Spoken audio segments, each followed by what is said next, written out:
رب قدیر جل جلالہ نے انسان کو پیدا کرنے سے پہلے انسان کی ضرورتوں کی تکمیل کا سامان پہلے پیدا کیا۔ انسان کو ضرورت زمین کی تھی، زمین کو پہلے پیدا کیا گیا۔ آسمان کی ضرورت تھی، آسمان کو پہلے پیدا کیا گیا۔ پانی کی ضرورت تھی، پانی کو پہلے پیدا کیا گیا۔ ہوا کی ضرورت تھی، ہوا کو پہلے پیدا کیا گیا، اور انسان کو بعد میں پیدا کیا گیا۔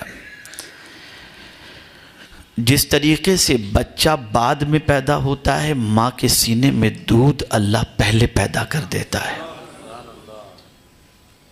بالکل اسی طریقے سے اللہ نے انسان کی طبیعت کے اندر جتنی خواہشیں رکھی ہیں، ان خواہشوں کے جائز طریقے اللہ نے پہلے بتا دیے۔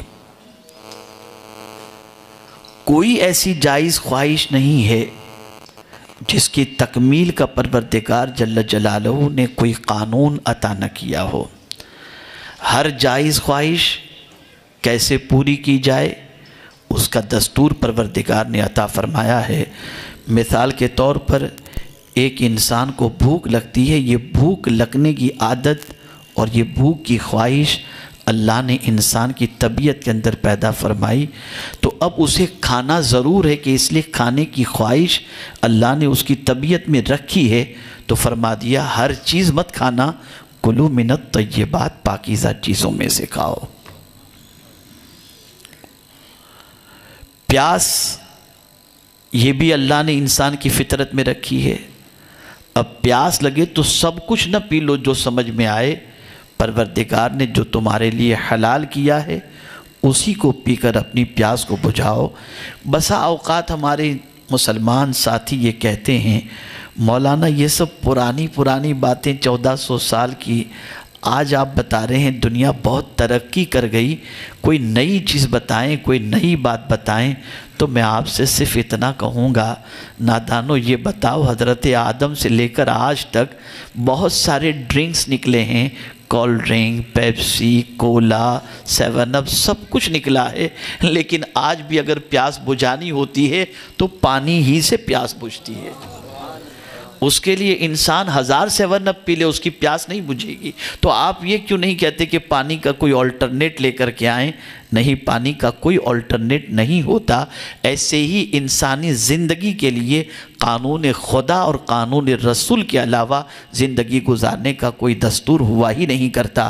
میرے پیارے آقا صلی اللہ علیہ وسلم کے پیارے دیوانوں، تو پروردگار جل جلالہ نے انسانی فطرت میں جتنی بھی چیزیں رکھی ہیں، اس فطرت کے تقاضے کی تکمیل کی پروردگار نے جائز راہیں بھی عطا فرمائی ہیں کہ تمہارے وجود کے اندر خواہش پیدا ہوتی ہے، اگر جائز خواہش ہے تو یہ جائز طریقہ ہے، اس طریقے سے تم اپنی خواہش کو مکمل کرو۔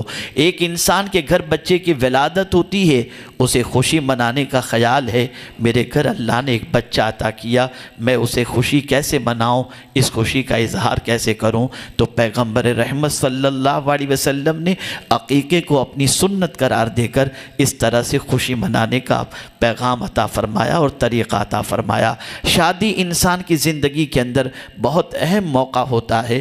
رسول اعظم صلی اللہ علیہ وسلم نے ولیمے کو اپنی سنت بتا کر کے اس طرح سے اظہار مسرت کا موقع عطا فرمایا۔